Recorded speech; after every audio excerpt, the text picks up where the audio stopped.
दादरमध्ये पुन्हा एकदा ठाकरे आणि शिंदे गट आमने सामने आलाय। मीनाताई फूल मार्केटमध्ये लावण्यात आलेल्या कमिटी बॅनरवरून महेश सावंत आणि माजी नगरसेवक समाधान सरवणकर यांच्यामध्ये चांगलीच जुंपली आहे। मार्केटमध्ये लावलेल्या बॅनरवरती महेश सावंत यांनी आक्षेप घेतलाय आणि त्यानंतर बॅनर हटवण्यासाठी आलेल्या महापालिका अधिकाऱ्यांना समाधान सरवणकर यांनी जाब विचारला।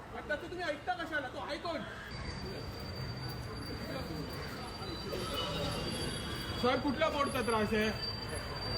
काय प्रॉब्लेम मग कोणाला प्रॉब्लेम आहे? कोण आमदार? इकडचा आमदार कोण आहे? चला चला चला स्टेशनच्या बाहेर त्याच्या तिकडे एवढे हॉकर्स बसलेले आहेत, तिकडे हप्ते येतात म्हणतो महेश सावंत गप्प आहे आणि कोळंबकर साहेबांच्याकडे तो कशाला येतोय?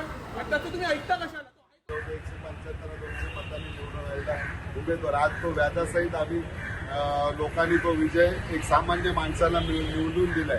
त्याला सांगायचं त्याला अजून कळत नाही हप्ते घेऊन कोण मोठं झालाय, केवढ्याशा खोलीत राहत होते आणि आज किती बंगले झाले, रुस्तमजीपर्यंत राहायला गेलेले आहेत। तो पैसा काय फॅक्टरी होत्या की काय होत्या